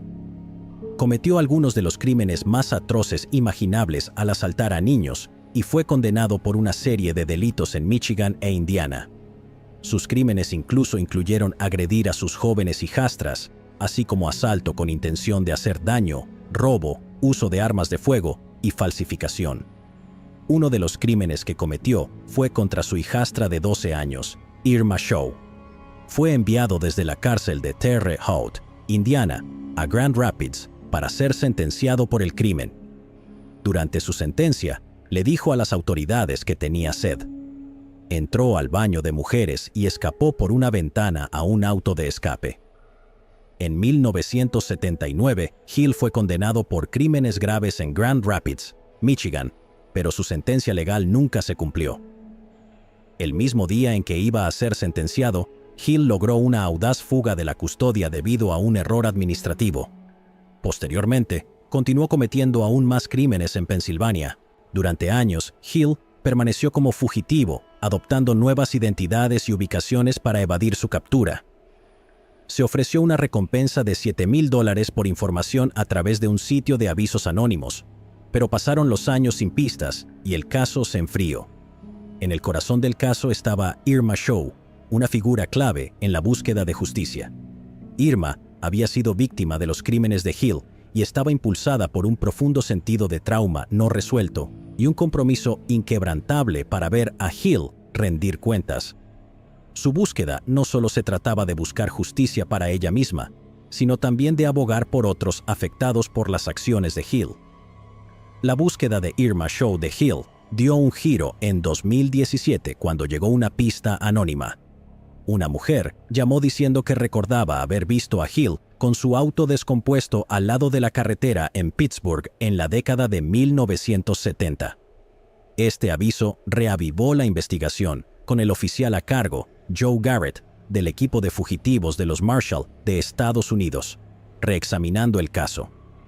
Garrett, trabajando junto a Irma, empleó evidencia genealógica y técnicas de investigación para rastrear la nueva identidad de Hill en Pensilvania. Su investigación reveló, en junio del 2024, que Hill había sido asesinado en 1983 por un individuo que buscaba retribución por el daño que Hill le había infligido. Aunque esto no proporcionó la oportunidad para que Hill enfrentara la justicia en la corte, ofreció una forma de cierre a aquellos afectados por sus acciones. La trágica experiencia de Irma Shaw con Hill y su posterior búsqueda de justicia muestra el impacto del trauma y la importancia de la perseverancia. Danielle Hawkins. Danielle Hawkins, nacida en 1981, era conocida cariñosamente como Dani por su madre, Cheryl Hawkins. Desde una edad temprana, Dani era la niña de los ojos de su madre, y el vínculo entre ellas era inquebrantable. El 21 de septiembre de 1996, la adolescente de 15 años, Danielle, salió de su casa en Belgrade, Montana, con planes de pasar el día pescando en el acceso de pesca del puente Cameron, un lugar popular que solía visitar a menudo. Se suponía que sería una escapada pacífica y solitaria, solo otro día tranquilo junto al agua. Sin embargo, lo que comenzó como una salida rutinaria pronto se convirtió en un misterio angustiante cuando Danielle no regresó a casa. Más tarde ese día, los que la buscaban descubrieron su camioneta estacionada cerca del acceso de pesca. El vehículo estaba sin seguro y no presentaba signos inmediatos de lucha. Pero no había rastro de Danielle. Pasaron las horas, y a medida que la luz del día disminuía, la búsqueda se intensificó, impulsada por el creciente temor por su seguridad. Trágicamente, esos temores se hicieron realidad cuando el cuerpo sin vida de Danielle fue encontrado varias horas después, boca abajo en aguas poco profundas, no lejos de donde se había descubierto su camioneta. La evidencia de asalto era innegable, y la forma de su fallecimiento era tan horrible como desgarradora. Sus últimos momentos habían sido pasados en terror, mientras su atacante brutalmente forzaba su cabeza hacia el suelo pantanoso. A medida que los investigadores juntaban los trágicos eventos, se hizo evidente que Danielle había sido asfixiada con su cabeza mantenida hacia abajo hasta que se ahogó en el barro. ¿Quién fue el responsable de quitarle la vida a Danielle Hawkins? Durante casi 28 años, esta pregunta permaneció sin respuesta. A pesar de que el caso se había enfriado, la oficina del sheriff se negó a dejarlo caer en el olvido. En 2019, reabrieron la investigación, con la esperanza de que los avances en la ciencia forense pudieran brindar un cierre a este trágico capítulo. La evidencia preservada del caso de Danielle fue enviada a un laboratorio forense de última generación en California, donde fue analizada meticulosamente. El ADN fue comparado con el CODIS de la FBI, pero no se encontraron coincidencias.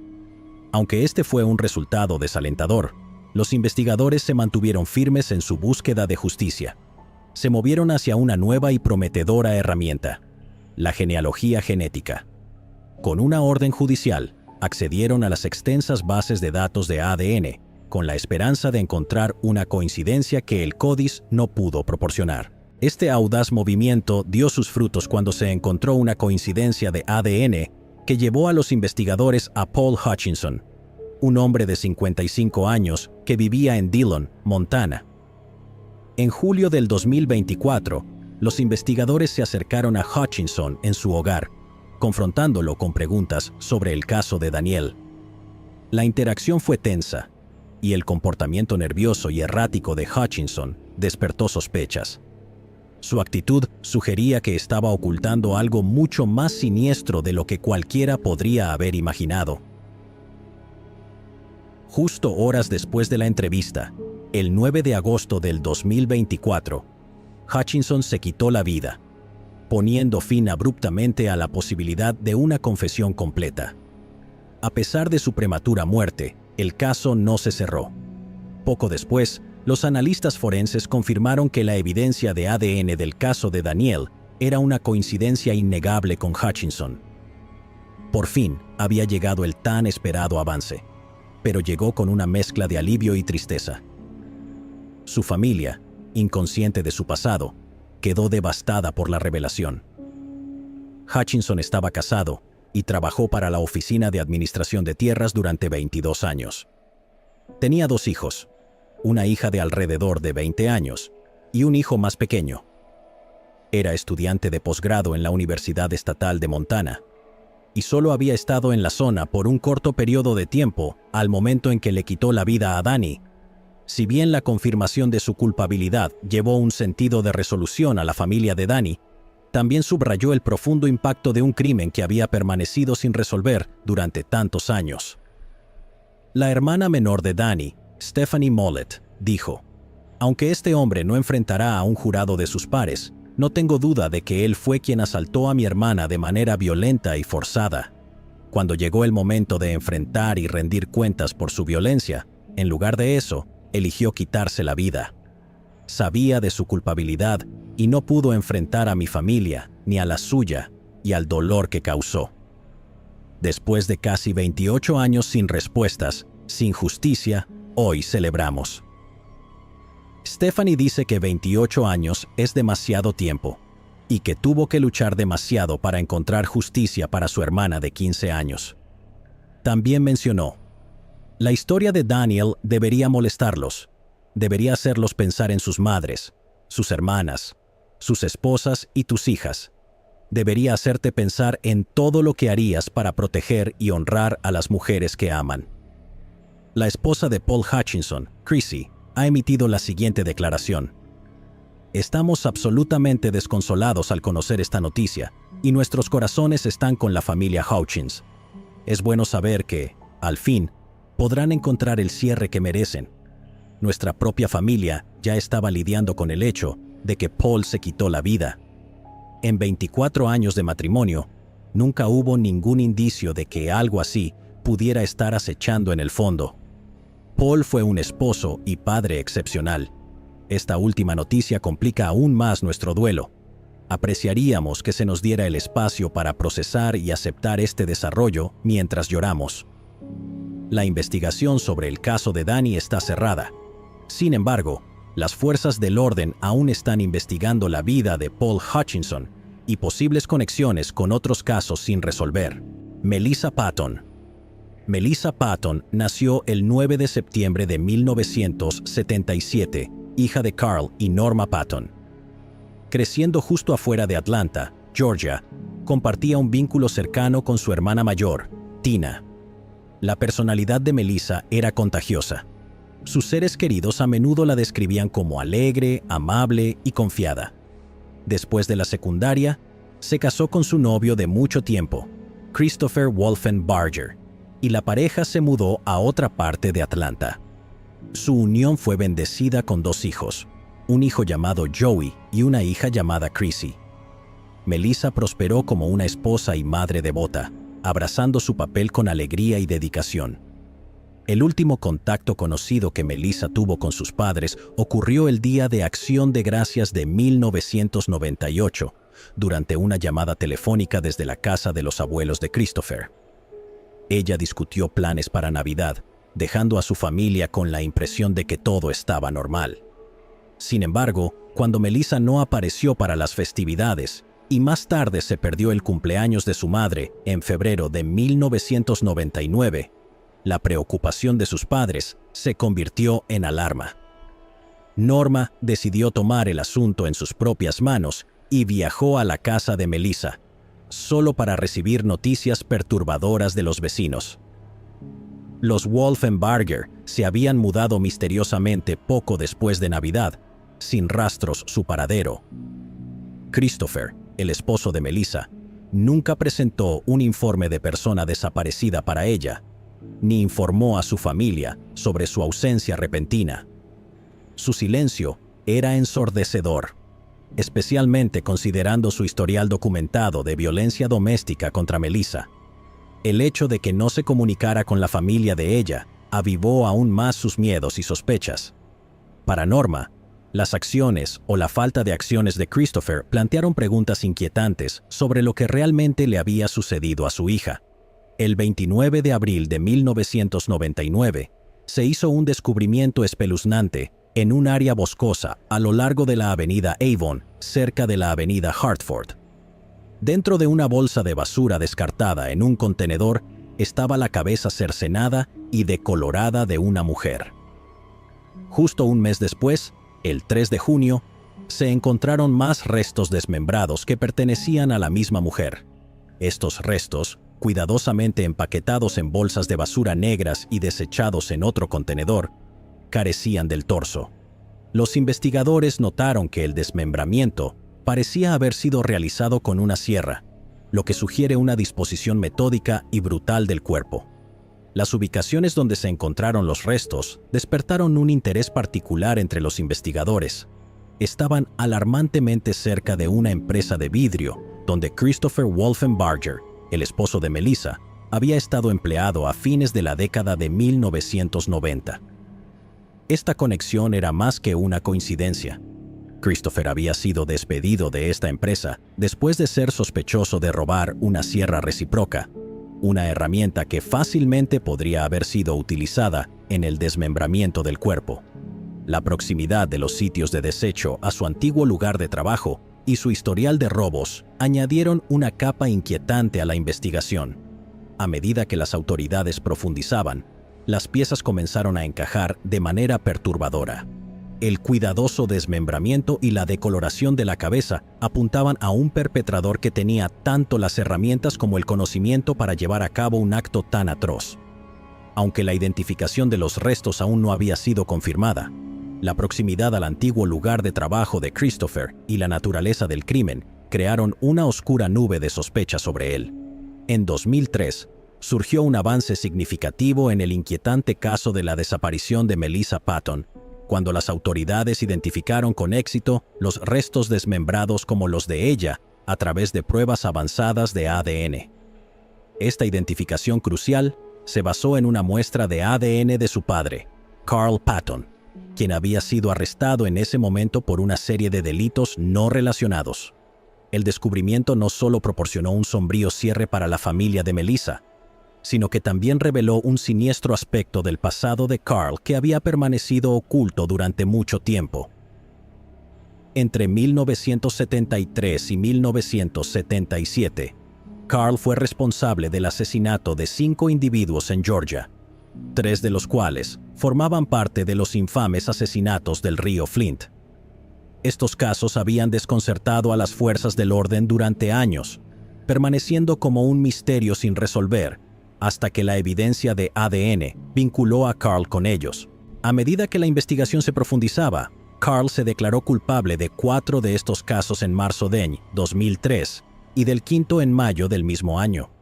Sus confesiones llevaron a una sentencia de cadena perpetua sin posibilidad de libertad condicional, sellando su destino tras las rejas y brindando cierto grado de justicia para sus víctimas. Inicialmente, la revelación del brutal pasado de Carl llevó a los investigadores a sospechar de él en la desaparición y asesinato de su propia hija, Melissa. Sin embargo, un examen más minucioso y la evidencia establecieron que Carl había estado encarcelado mucho antes de que Melissa desapareciera, eliminándolo efectivamente como sospechoso en su caso. Este desarrollo fue tanto un alivio como una nueva fuente de angustia para la familia Patton, ya que significaba que el verdadero perpetrador seguía en libertad. Con Carl exonerado de cualquier participación, el enfoque de la investigación se trasladó de nuevo a Christopher Wolfenbarger, el esposo distanciado de Melissa. A pesar de las señales de advertencia, las fuerzas del orden lucharon por reunir la evidencia concreta necesaria para presentar cargos en su contra, dejando a Christopher como el único sospechoso sin acusaciones formales. En 2024, la policía, decidida a cerrar el caso, reexaminó la evidencia con nuevos ojos y nuevas técnicas forenses. Estos desarrollos por fin apuntaron de manera decisiva hacia Christopher Wolfenbarger, el esposo distanciado de Melissa, como el principal sospechoso en su asesinato. En un caluroso día de verano de agosto, las fuerzas del orden se movieron rápidamente para aprehender a Christopher en su casa en Griffin, Georgia. El propio arresto fue tan extraño como revelador. Christopher fue encontrado intentando desesperadamente evadir la captura al esconderse detrás de una secadora en su residencia. Este intento de ocultarse solo reforzó la sospecha de que tenía algo que esconder. Los oficiales no perdieron tiempo en ponerlo bajo custodia, marcando un momento crucial en el largo y doloroso camino hacia la justicia para Melissa. El 6 de agosto del 2024, Christopher fue formalmente acusado de quitarle la vida a Melissa. En la conferencia de prensa, el detective Shepard, quien asumió el caso varios años antes, dijo que Christopher había sido una persona de interés desde el principio y que el probable motivo fue cómo pudieron realizar el arresto. Cuando se le preguntó qué vinculaba específicamente a Christopher con el asesinato, dijo: «Quiero proteger la integridad del caso en el futuro, así que no puedo revelar cierta evidencia, pero miramos todo cuando se trata de un caso sin resolver». Para su familia, el arresto llevó un sentido agridulce de reivindicación. El hombre del que habían sospechado durante tanto tiempo por fin estaba siendo responsabilizado, pero también significaba revisitar el trauma de su pérdida. Norma Patton, la madre de Melissa, dijo: «Por fin lo hemos logrado. Está bajo custodia y ahora solo necesitamos superar el último obstáculo y lograr que lo condenen. No sabemos cuál fue la gota que colmó el vaso que lo llevó a hacer lo que le hizo a ella. Él es el único que tiene las respuestas reales». Ella mencionó que sus últimas palabras a su hija fueron: «Te amo y sabes dónde estoy si me necesitas». Norma dijo lo siguiente sobre su esposo: «El asesino en serie. Él estaba devastado cuando se enteró de que le habían quitado la vida, pero estaba delirantemente feliz tan pronto como se enteró de que Chris había sido arrestado». Tina, la hermana de Melissa, dijo que sabía que era Christopher. «Desde el primer día supimos que era Christopher. Nunca tuvimos dudas sobre quién hizo esto. Mi mamá dijo que cuando lo conoció por primera vez, había solo maldad en sus ojos. Eso es muy cierto. En cuanto a Melissa, no merecía lo que le sucedió, y espero que cualquiera que esté en una situación de violencia doméstica, por favor, salga de ella». Melissa Jan Allen Ávila. En 1987, una mujer de 19 años quedó embarazada. Un evento trascendental que debió estar marcado por la alegría, pero las circunstancias que lo rodeaban eran todo menos claras. Los detalles sobre su vida durante ese tiempo permanecen oscuros, dejando muchas preguntas sin respuesta. ¿Fue el embarazo resultado de una relación o había factores más complejos en juego? La falta de información solo ha añadido al sentido de misterio y tragedia que pronto se desplegaría. En octubre de 1987, un hombre que rebuscaba en un contenedor de basura en busca de reciclables detrás de un negocio en el bloque 5400 de Avenida La Sierra en Riverside, California, hizo un descubrimiento horripilante. Oculto entre la basura estaba el cuerpo sin vida de una recién nacida. La oficina del forense del condado de Riverside realizó un examen exhaustivo y rápidamente dictaminó que la vida de la recién nacida había sido arrebatada. A pesar de los mejores esfuerzos de los detectives del Departamento de Policía de Riverside, la investigación chocó contra un muro. Siguieron todas las pistas, entrevistaron a posibles testigos y buscaron evidencia, pero la identidad de la madre de la bebé o de cualquier persona involucrada seguía siendo elusiva. A medida que pasaron los años, el caso se enfrió. La unidad de casos sin resolver del Departamento de Policía de Riverside tomó una decisión crucial en 2020, una que llevaría a la justicia por un crimen que había estado sin resolver durante más de 3 décadas. Determinados a resolver el caso de la bebé no identificada encontrada en 1987, los detectives se unieron al equipo regional de casos sin resolver del condado de Riverside y a la organización sin fines de lucro Season of Justice. Esta colaboración se impulsó por la esperanza de que las nuevas tecnologías forenses, especialmente el análisis avanzado de ADN, pudieran por fin identificar a la madre de la infante fallecida. Su dedicación dio frutos cuando la evidencia de ADN los llevó a un nombre: Melissa Jean Allen Ávila. Después de años de incertidumbre, la madre del bebé fue identificada, pero el caso estaba lejos de terminar.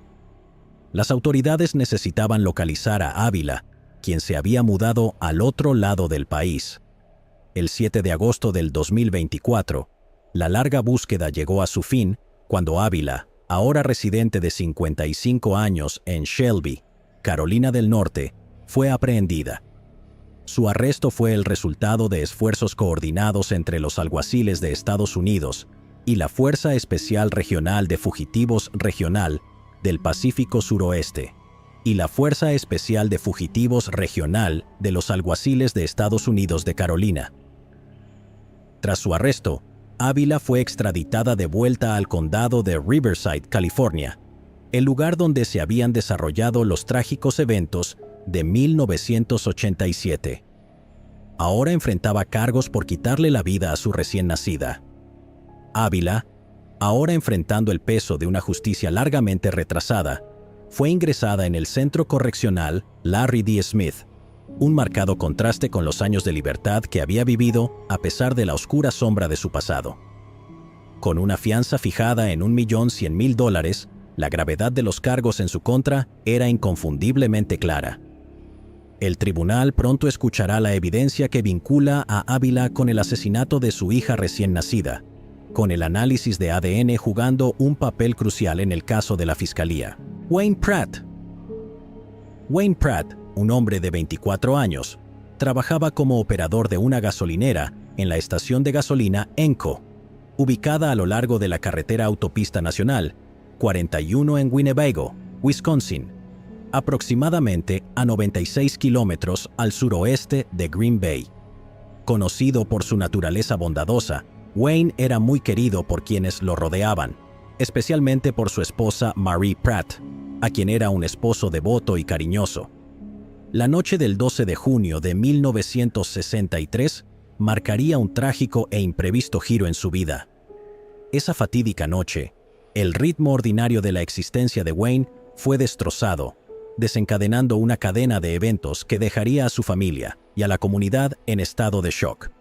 Lo que comenzó como solo otro día en la gasolinera, rápidamente se convirtió en una noche llena de miedo e incertidumbre, cambiando el rumbo de la vida de Wayne para siempre. A medida que avanzaba la noche, el tranquilo pueblo de Winnebago no tenía idea de que algo terrible estaba a punto de suceder en la estación Enco. Esa noche, Wayne Pratt había estado en casa relajándose y viendo televisión. Era una noche ordinaria hasta alrededor de las 8:40 de la tarde, cuando el sonido de un auto que se detenía en la gasolinera interrumpió su velada. Siempre diligente y listo para ayudar, Wayne salió y caminó hacia la estación, asumiendo que el conductor necesitaba gasolina o asistencia. No tenía razones para sospechar que este encuentro sería algo diferente a lo habitual. A medida que pasaba el tiempo y Wayne no regresaba a casa, su esposa Marie se volvió cada vez más ansiosa. Un minuto se estiró en lo que parecieron horas y su preocupación se profundizó. Incapaz de sacudirse la sensación de que algo andaba mal, Marie decidió dirigirse a la gasolinera ella misma, esperando encontrar a Wayne ocupado con un cliente. Sin embargo, nada podría haberla preparado para el horror que estaba a punto de descubrir. Al llegar a la estación ENCO, que usualmente estaba llena de actividad, Marie encontró la escena inquietantemente silenciosa. Su corazón latía con fuerza al entrar al edificio, y sus peores temores se hicieron realidad cuando descubrió el cuerpo sin vida de Wayne en la habitación trasera. Estaba cubierto con una manta, una visión impactante que hizo que la sombría realidad se volviera demasiado real. El hombre que amaba y con quien había pasado su vida se había ido. Abrumada por el dolor y la incredulidad, Marie llamó de inmediato a la policía, con la voz temblando mientras reportaba la tragedia. Cuando las autoridades llegaron, Marie relató los angustiosos detalles de cómo había encontrado a su esposo. A medida que comenzaba la investigación sobre el asesinato de Wayne Pratt, la magnitud completa de la brutalidad que había sufrido se hizo aterradoramente clara. Wayne había sido apuñalado 53 veces, un horrendo acto de violencia que impactó incluso a los investigadores más experimentados. La gran cantidad de heridas indicaba un nivel de rabia y animosidad personal que hacía el crimen aún más desconcertante. Sin embargo, a pesar de la naturaleza espantosa del ataque, había un atisbo de esperanza en forma de evidencia dejada atrás, sangre que no pertenecía a Wayne. Este descubrimiento sugería que el atacante de Wayne también había sido herido durante la violenta lucha. La presencia de la sangre del agresor en la escena proporcionó a los investigadores una pista crucial, insinuando que la persona responsable había dejado un rastro de su identidad. Sin embargo, a pesar de esta prometedora pista, la investigación pronto se encontró con desafíos significativos. No se pudieron descubrir más detalles sobre cómo se desarrollaron los eventos esa noche, dejando muchas preguntas sin respuesta. A medida que los meses se convertían en años, la pista se enfrió. Los investigadores agotaron cada pista, pero el caso permaneció frustrantemente estancado. Sin arrestos y sin que apareciera nueva evidencia, el caso de Wayne Pratt comenzó a desvanecerse de la atención pública. Lo que en su momento fue una prioridad, lentamente se convirtió en un caso sin resolver, ya que la actividad inicial de la investigación no logró avances significativos. Para finales de los años 60, la investigación se había detenido casi por completo.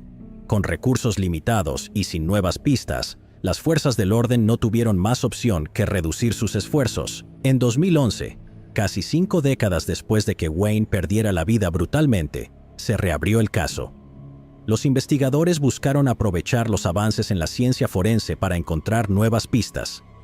Con la tecnología de ADN más sofisticada, la esperanza era que al reexaminar la evidencia, se pudiera revelar la identidad del asesino de Wayne. Los investigadores se centraron en la manta que cubría el cuerpo de Wayne, sabiendo que cualquier material genético dejado en ella podría proporcionar el avance necesario. Para el 2015, sus esfuerzos parecían dar frutos. Sorenson Forensics, una compañía líder en pruebas forenses, identificó mezclas de ADN en la manta, un desarrollo prometedor que revitalizó la investigación. Sin embargo, la naturaleza mixta de las muestras de ADN complicó el asunto, impidiendo que las autoridades ingresaran la información en bases de datos nacionales para buscar una coincidencia. La investigación se estancó una vez más, ya que la incapacidad de aislar un perfil claro dejó a los investigadores en un frustrante punto muerto. 3 años después, el caso dio un giro significativo. En 2018, se emitió una orden de arresto contra William Dockstader, un hombre de 82 años de Bowler, Wisconsin. Dockstader había estado en el radar de los investigadores desde 1963, cuando fue identificado inicialmente como sospechoso en los días posteriores a la muerte de Wayne.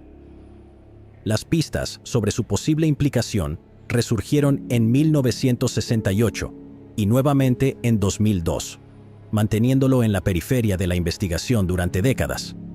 Sin embargo, no fue hasta el 2023 que la nueva tecnología de ADN proporcionó la evidencia necesaria para vincular de manera concluyente a Dockstader con el crimen. En 2023, Sorenson Forensics reexaminó la evidencia de ADN utilizando la tecnología más avanzada, mientras que Cybergenetics empleó el análisis TrueAllele para tamizar las complejas mezclas de ADN. El análisis reveló, el 16 de julio del 2024, que el ADN de Doxtator era estadísticamente idéntico al ADN encontrado en la manta que cubría el cuerpo de Wayne. Este avance, aunque agridulce, proporcionó la respuesta que los investigadores, la familia de Wayne y la comunidad habían buscado durante más de 61 años. Aunque William Doxtator había fallecido en 2022 a la edad de 82 años, la oficina del sheriff del condado de Winnebago cerró oficialmente el caso.